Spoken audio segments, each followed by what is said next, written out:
Unveiling the hidden agenda behind NATO's 1999 bombing of Yugoslavia. 25 years after NATO's 1999 bombing campaign against Yugoslavia, newly declassified documents reviewed by the Grayzone have shed light on the true motives behind this controversial military intervention.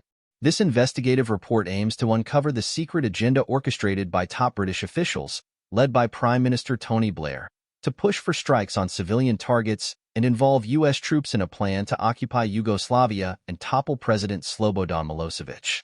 Historical context. The roots of NATO's intervention in Yugoslavia can be traced back to the breakup of the Socialist Federal Republic of Yugoslavia in the early 1990s. The ensuing conflicts, particularly in Bosnia and Herzegovina and Croatia, witnessed widespread ethnic violence and atrocities. Amidst escalating tensions, Kosovo, a province of Serbia with a majority Albanian population, became a focal point of international concern. As tensions escalated in Kosovo, the Kosovo Liberation Army, KLA, backed by the CIA and MI6, emerged as a key player in the region.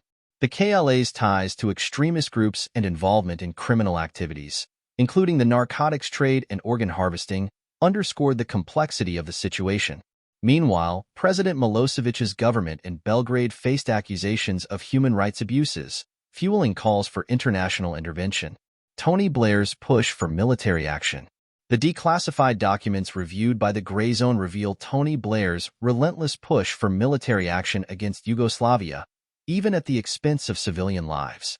Blair's demand for strikes on civilian targets, as detailed in top-secret papers, exposes a disturbing disregard for humanitarian principles in pursuit of political goals. Blair's efforts to involve U.S. troops in a secret plan to occupy Yugoslavia and overthrow Milosevic demonstrate a calculated strategy to shape Washington into a blunt force instrument of British interests. The documents outline Blair's determination to overcome American reluctance and skepticism regarding a ground invasion, emphasizing the need for swift action to launch an operation before winter. NATO's controversial bombing campaign. The NATO bombing campaign, launched under the guise of a humanitarian intervention, faced widespread criticism for its wanton destruction and civilian casualties. Despite claims of preventing genocide, the war on Yugoslavia was based on lies and atrocity propaganda, with Belgrade engaged in a counterinsurgency battle against the KLA. The bombing of civilian infrastructure, including the iconic Hotel Yugoslavia and the Yugoslav TV network RTS, raises serious questions about NATO's adherence to international law and its respect for civilian lives.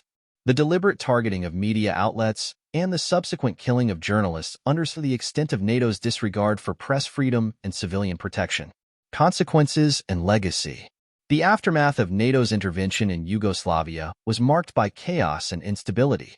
The province of Kosovo, touted as a success story of Western intervention, descended into a state of lawlessness, with the KLA engaging in widespread violence and ethnic cleansing against Serb and Roma populations.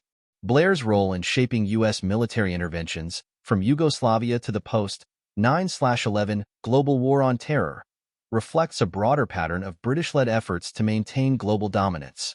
The devastating consequences of NATO's intervention in Yugoslavia continue to reverberate, underscoring the urgent need for accountability and justice.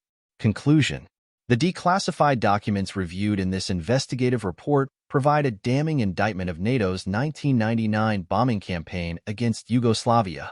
Tony Blair's calculated push for military action, coupled with NATO's disregard for civilian lives and international law, expose the hidden agenda behind this controversial intervention. As the world reflects on the legacy of NATO's war on Yugoslavia, it is essential to confront the uncomfortable truths revealed in these documents and hold accountable those responsible for the devastation inflicted on the region.